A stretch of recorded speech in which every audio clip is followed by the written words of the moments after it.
Okay, so talk about the future for the town on the ridge. What is your vision, and what do you want to see moving forward? This year is going to be a big year for a few different things. One of them is going to be the tree removal. There's a lot of trees up there that need to be removed and taken out. They're dying or dead. So that's going to be a big part of this next year. But another part of this next year is going to be building the town back. A lot of houses going up right now. You can't go anywhere in town without seeing sticks going in the air and a house being built. So this is going to be a rebuild year for us. Now, I know a lot of the areas have been cleaned out. A lot of the debris has been cleaned out.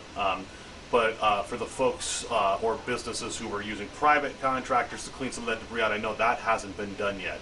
When could we see all of the debris cleared out of Paradise? Is there any time frame? What can you give us on that? The debris is almost 100% done. There's a couple places left, but I'm talking just a very few pieces left that the privates need to do. Right. So that's basically completed. We're calling it done, but now the tree is the issue coming out of it with the tree and removal of those. So let's talk about that a little bit. So I know that there's been all kinds of controversy with the trees, some saying that PG&E should be removing these trees, some saying that they shouldn't remove these trees, and then there's other private organizations that are getting involved. When you look at some of that, what do you think the main issue is going to be with the tree removal or keeping them or whatever it is? What do you think the main issue is going to be with this? The main issue is people getting signed up. We've got to get the trees out. The experts are telling us that those trees, if they're at a point that they're damaged and they're going to die within the next few years, it becomes more fuel up there. Right. We've got to get them out of the town, or we're going to have ourselves in a position where we're exposed again.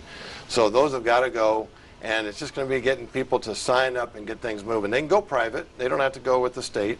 The state's there to take them out, and they'll work with your insurance and use that money. But if you choose to go private, that's fine too, and people can do that. It's just something where we've got to do it. It's a mandate. We've already passed an ordinance that we have to get those trees out. That's got to happen. So you touched on it there just a little bit. I know that some of these trees, they fall maybe on town property, maybe some of them fall on private property. Where does the funding come in, and how does that work for someone who may have some of these trees on a private property as opposed to city property? Right now, anything that can land on public roads, public properties, that's what we're taking out. The state is taking out at this point. And they're taking the tree and 200% the height of the tree. If the tree's 100 foot, and they'll take 200 foot. If 200 feet reaches the road or anything that belongs to the public, they take that tree out. We're hoping very soon we'll be talking to the public about a private road tree removal. We're really close, we think, of getting that announcement out. Not yet, though. Great. Let's kind of change gears just a little bit. I want to talk about PG&E and the latest numbers that came out with this possible settlement.